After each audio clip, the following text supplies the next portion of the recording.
Bueno, entonces empecemos hablando de qué son las proteínas. Vamos a hacer una pequeña introducción sobre qué son las proteínas. Bueno, la proteína es un macronutriente que comúnmente se le llama, pero hablando en términos más químicos, más bioquímicos, las proteínas son consideradas como una macromolécula que están constituidas por una cadena de aminoácidos, unas cadenas de aminoácidos, y estas son consideradas de bajo peso molecular. Desempeñan funciones que se relacionan con acciones catalíticas como las enzimas, de transporte como la albumina y estructurales como el colágeno, reguladoras como las hormonas, defensivas como los anticuerpos, y como tal son una fuente de energía y calor. Bueno, entonces ya les había dicho, les dije que las proteínas se componen por un conjunto de aminoácidos, pero entonces vamos a ahondar un poco más en el tema de los aminoácidos. Es un poco bastante largo el tema de los aminoácidos y muy importante. Bueno, los aminoácidos son moléculas que se combinan entre sí para formar proteínas, eso está claro. Los aminoácidos y las proteínas son fundamentales de la vida, así son considerados. Y bueno, cuando las proteínas se digieren o se descomponen, los aminoácidos se acaban. El cuerpo utiliza aminoácidos para para producir proteínas con el fin de ayudar al cuerpo a diferentes funciones, como por ejemplo descomponer alimentos, crecer, ayuda a reparar tejidos corporales y en fin, a llevar a cabo muchas otras funciones corporales. Ahora, el cuerpo también puede usar aminoácidos como fuente de energía, aunque no es su función fundamental. También se puede dar este proceso energético a través de los aminoácidos. Ahora bien, los aminoácidos se clasifican en 3 grupos.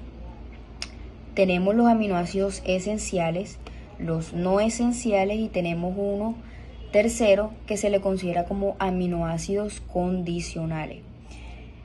Voy a empezar hablando de los aminoácidos esenciales. ¿Qué quiere decir aminoácidos esenciales? Son aquellos que nosotros no podemos producir de manera natural, es decir, el cuerpo no los puede producir. En consecuencia, debemos de consumirlo en nuestra dieta diaria, en los alimentos que consumimos. ¿Cuáles son los aminoácidos esenciales? Son 9 aminoácidos esenciales. Están la histidina, la isoleucina, la leucina, la metionina, la fenilalanina, la treonina, el triptófano, la valina. Este tipo de aminoácidos lo podemos conseguir nosotros en diferentes fuentes de proteína animal, también en vegetal, pero se considera que la proteína animal es de mayor valor biológico, por ende tiene una cadena de aminoácidos más completa. Pueden ser los derivados de la leche, carnes rojas, carnes blancas como el pollo, el pescado, el cerdo. En este tipo de proteínas podemos encontrar esta serie de aminoácidos. Ahora, están los aminoácidos no esenciales también, que son lo contrario a los aminoácidos esenciales, es decir, nuestro cuerpo sí es capaz de producirlos y significa que no es necesario, como quien dice así, consumirlos de la dieta diaria. ¿Cuáles son estos aminoácidos no esenciales? Bueno, está la alanina, está la arginina, está la asparagina, ácido aspartico, cisteína, ácido glutámico, está la glutamina, la glicina, la prolina, la serina, la tirosina.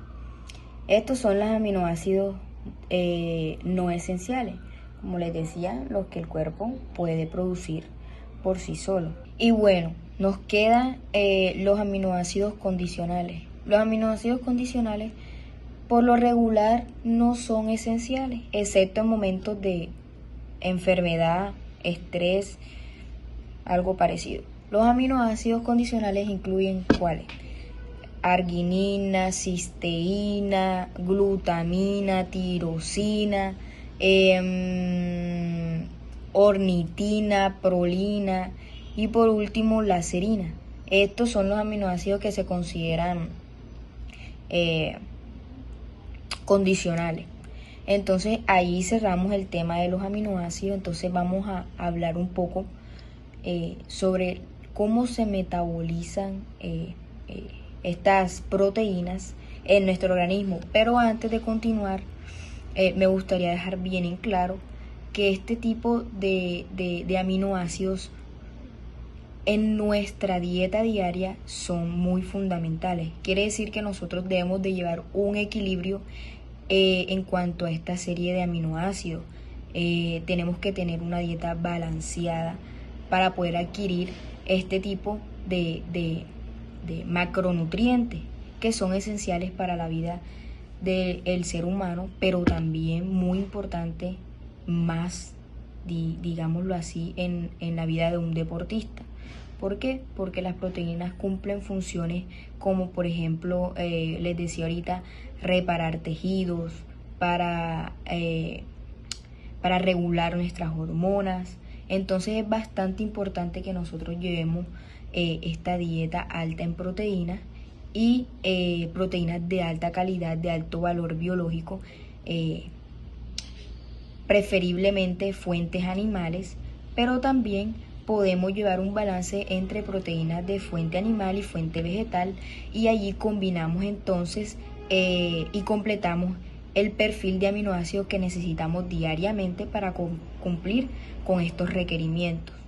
Y bueno, entonces ya metámonos un poco más en la metabolización el metabolismo proteico, que es a donde queremos llegar.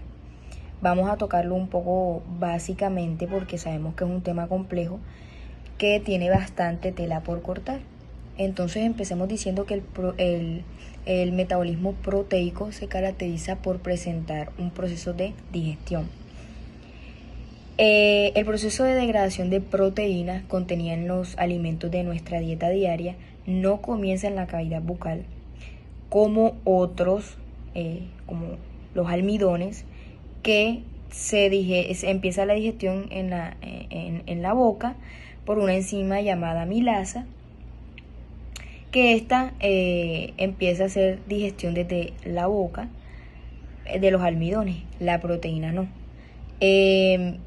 Porque en la saliva no se encuentran enzimas proteolíticas, sino que este proceso se inicia en el tracto gastrointestinal a través. Entonces, habiendo dicho esto, la degradación de proteínas en tripéptido, dipéptido, aminoácidos libres a través de la acción de enzimas proteolíticas, como les dije ahorita, a lo largo del tracto gastrointestinal para posteriormente pasar al interior del enterocito, al sistema portal y finalmente al hígado, en el cual un aminoácido es transportado al sistema sanguíneo o es sometido a un proceso de catabolismo. Ojo, los aminoácidos se catabolizan solamente cuando se excede la cantidad de proteína requeridas por el organismo, formando amoníaco resultado de la desaminación oxidativa de glutamato. El amonio resultante es un elemento tóxico para el sistema nervioso central, por lo que su eliminación debería ser efectiva por 3 vías. ¿Cuáles son? Síntesis de urea, formación de glutamina por órganos extrahepáticos y excreción renal por medio de la orina. Entonces, ya teniendo claro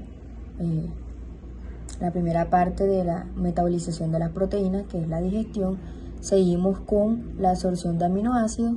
Es el transporte de aminoácidos al interior del enterocito, que depende de 3 sistemas y en su mayoría con gasto de energía metabólica, ATP, que ya sabemos que es la moneda energética del cuerpo. Luego se hace la metabolización de los aminoácidos en el enterocito. Alrededor del 10% de aminoácidos es absorbido por los enterocitos y son empleados en síntesis de proteína de secreción, síntesis de proteína de recambio, síntesis de proteína destinada al reemplazo de células perdidas por descamación, obtención de energía, aunque la obtención de la energía no es la principal función de los aminoácidos, pero también se da este proceso. Luego se da el metabolismo de los aminoácidos en el hígado, y también se dan unos procesos de degradación o catabolismo de aminoácidos. Ya les decía ahorita que este solamente se da cuando la ingesta de proteínas sobrepasa los requerimientos del organismo para la biosíntesis de la proteína. Bueno, vamos a empezar hablando de las proteínas, las cuales juegan un papel muy importante en el rendimiento deportivo, porque son las que ayudan a la reparación de las fibras musculares dañadas en el ejercicio y las cuales las ayudan a fortalecer. Actualmente se recomienda la adquisición de proteínas para los adultos de 0 a 75 gramos de proteína por kilo de peso corporal. Eso se hace diariamente. Si realizas actividad física regularmente o entrenas alguna competencia como el running, ciclismo, levantamiento de pesas, que son deportes de mucho desgaste, se necesitan consumir más proteínas para promover el crecimiento y la reparación del tejido muscular. La proteína también ayuda a reparar nuestros músculos, dado que la proteína es el componente principal para el recambio de los músculos. Consumir las cantidades adecuadas permite mantener la masa muscular y evita el desgaste. Por lo tanto, si te gusta andar en bicicleta o hacer algún deporte,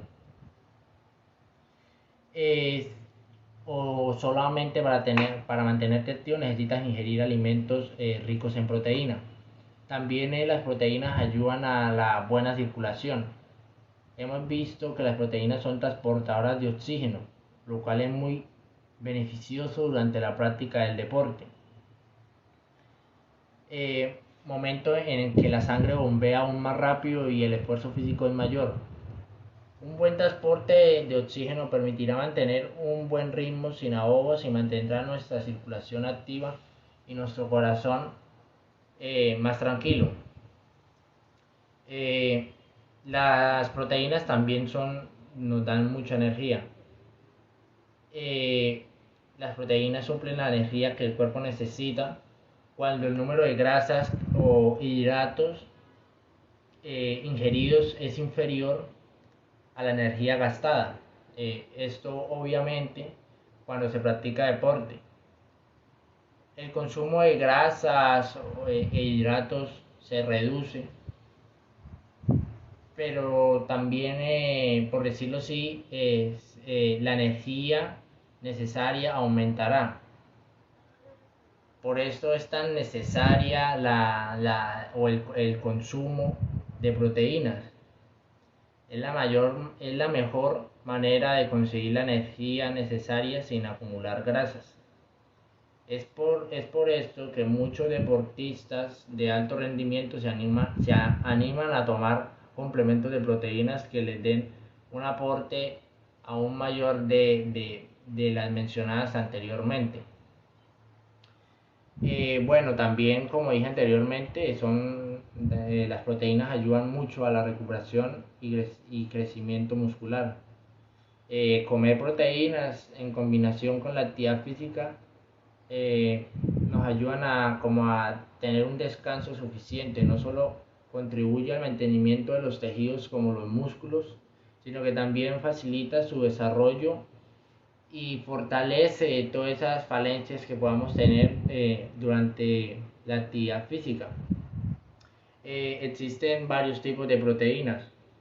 Las proteínas de alta calidad existen en alimentos de origen animal, como las carnes, puede ser carne de res, el pescado, productos lácteos como el huevo, el queso o derivados.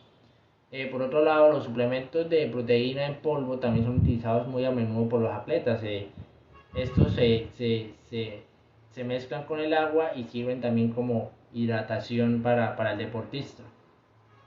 Esos se toman especialmente después eh, del ejercicio, cuando otras fuentes de proteínas son menos accesibles.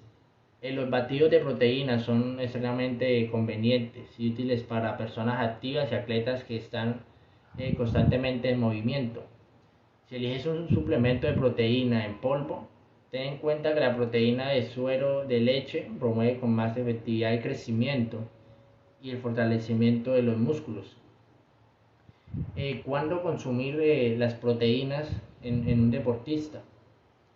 El momento del consumo de las proteínas, el factor más importante a tener en cuenta es el periodo de la recuperación del post-entrenamiento. Este puede ser entre 30 minutos y 2 horas después del entrenamiento. Se recomienda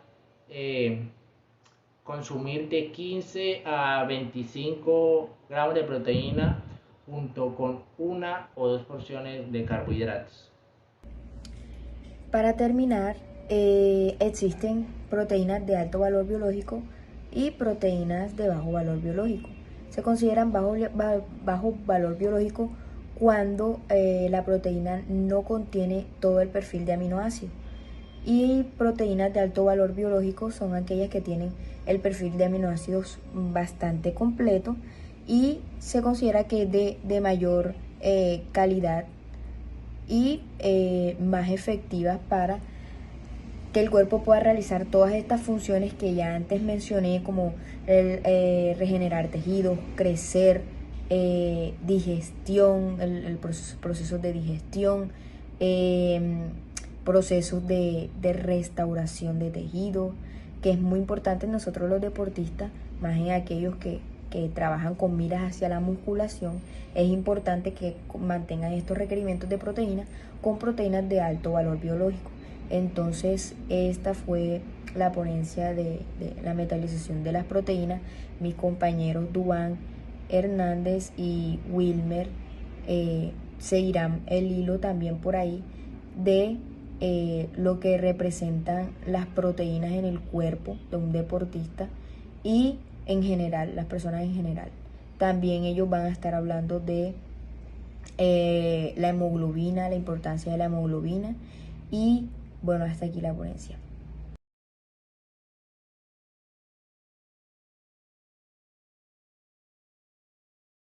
Bueno, ahora vamos a hablar sobre la hemoglobina, que bueno, la hemoglobina es la que interviene en el transporte de oxígeno a través de la sangre. Y bueno, y por ello es un factor determinante del consumo del oxígeno. A mayor cantidad de hemoglobina, mayor es la capacidad de transporte de oxígeno que es a través de la sangre, con lo que mejora la disponibilidad del oxígeno a nivel celular, aumentando el consumo máximo de oxígeno.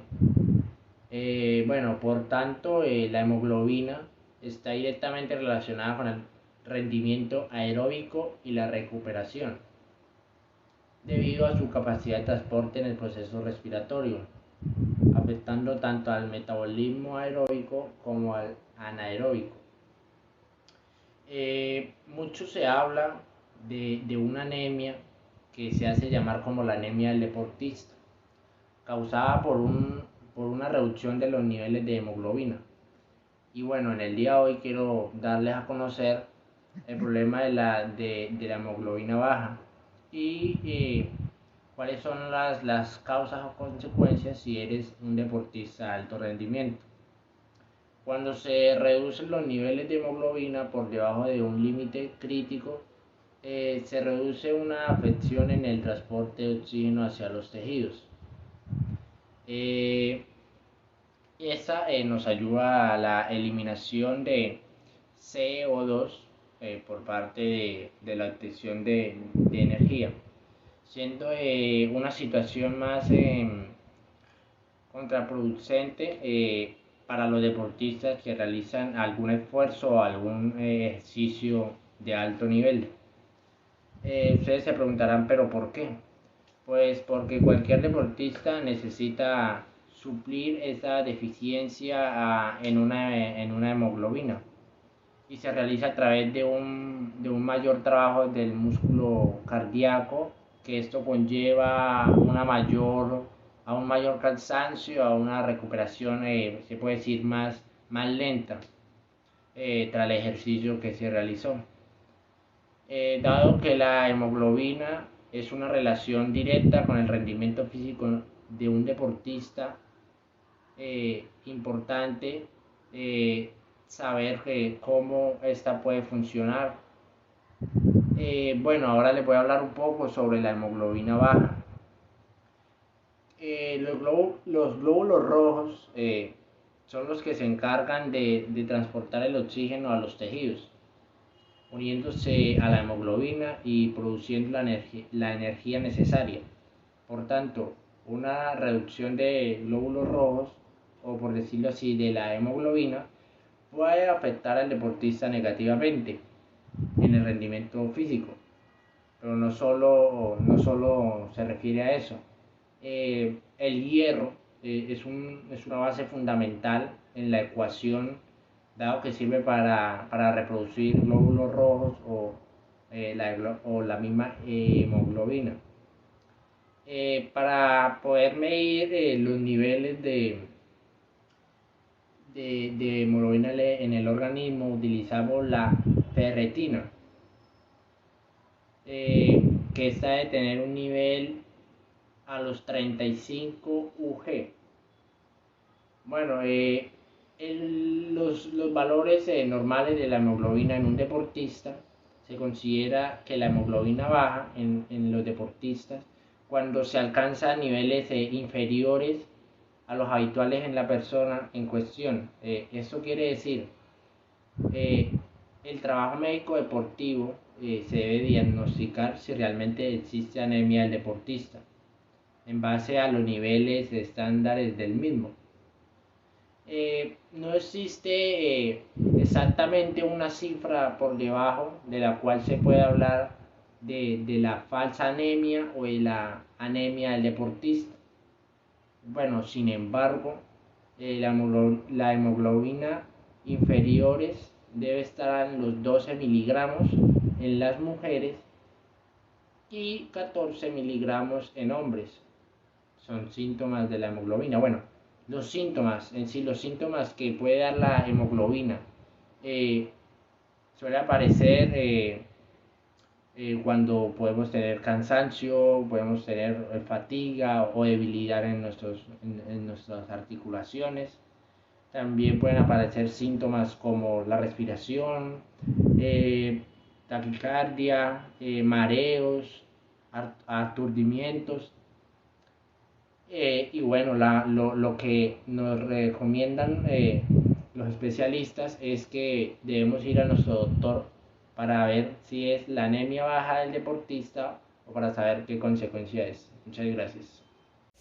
Ok, continuando con lo que el compañero estaba dando acerca de la hemoglobina, pues hay que saber muy bien o acartar qué es la hemoglobina o cómo se presenta la que llamamos hemoglobina baja. Mucho se habla de la anemia del deportista causada por una reducción del nivel de hemoglobina, claramente está. Sin embargo, no hay que confundirlo con lo que a veces se llama una falsa anemia. La hemoglobina en los deportistas, cuando se reducen los niveles de hemoglobina por debajo de un límite crítico, se produce una afectación de transporte de oxígeno hacia los tejidos y eliminación de dióxido de carbono por parte de estos. Esto repercute directamente con la obtención de energía, siendo una situación más contraproducente para deportistas que realizan un esfuerzo o un ejercicio físico pero más allá del límite, o lo que el deportista puede cargar o establecer. O sea, digamos ya, también va de acuerdo al deporte que el deportista debe realizar. ¿Por qué se presentan estos casos de hemoglobina? Ustedes se están preguntando. Pues cualquier deportista necesita suplir esta deficiencia de la hemoglobina y se realiza a través de un mayor trabajo del músculo cardíaco que conlleva un mayor cansancio y una recuperación más lenta tras el ejercicio. Para eso es que es recomendable que cuando uno está haciendo el ejercicio pues se divida en 3 partes, que sería el calentamiento, la clase central y por último, que sería la vuelta a la calma. La vuelta a la calma, pues ya dependiendo del deporte, pues varía en el reducimiento de elevación de pulso que tiene el deportista cuando está realizando distintos tipos de ejercicios. Bueno, dado que la hemoglobina tiene una relación directa con el rendimiento físico de un deportista, es importante entender cómo esto funciona. Ok, la hemoglobina baja pues obviamente presenta algunas causas, tal como ya habíamos explicado anteriormente. La hemoglobina baja en deportistas se produce por la hemodilución de la sangre, cuando al paciente o al deportista en este caso se le extrae un poco de sangre. Básicamente la realización de el esfuerzo físico deriva de un aumento de volumen sanguíneo que se supone una mayor dilución o una mezcla de 2 o más sustancias. En este caso es la sangre que posee el deportista con, pues ya sería, me imagino que de acuerdo al laboratorio, los exámenes estándares que la vayan a realizar de las células sanguíneas en más de un líquido. Esto se ve a través de la aparición de menores niveles de glóbulos de sangre y se puede ver en cualquier analítica de sangre estándar. Así, además de evaluar los niveles de ferritina y hemoglobina en sangre, es también importante entender el nivel de hematocrito, volumen de sangre compuesto por glóbulos rojos, que puede estar entre 40 a 54% en hombres y 38 a 47% en mujeres. Por otro lado, es importante decir que la hemoglobina baja también puede ser causada por una enfermedad o una infección, como el cáncer, la anemia, la plasica, la cirrosis, la leucemia y entre otras. Porque ya son como que derivantes o síntomas que se asemejan a ese tipo de enfermedades. Lo recomendable es que cuando presenten este tipo de síntomas, ya sean los deportistas o una persona cualquiera, pues asista a un doctor lo antes posible, pues para que se les diagnostique o no se convierta en una enfermedad de alto riesgo. Bueno, ya hablamos cuáles son las causas que puede presentar la hemoglobina baja, pero hay que hablar directamente cuáles son los síntomas que se pueden encontrar dentro de la hemoglobina baja. Los síntomas que suelen aparecer ante una reducción del nivel de hemoglobina están relacionados sobre todo con cansancio, la fatiga o la debilidad. También pueden aparecer otros síntomas como la respiración poco efectiva, los mareos, la taquicardia y aturdimientos, aunque no siempre es lo que sucede. Los tratamientos pues recomendados nosotros como futuros licenciados en educación física, y tal vez algunos entremos en este tipo de campo, es al contrario de lo que sucede con la anemia normal, desencadena por bajos niveles de hierro y glóbulos rojos en sangre. No existe tratamiento para la anemia deportiva o falsa anemia.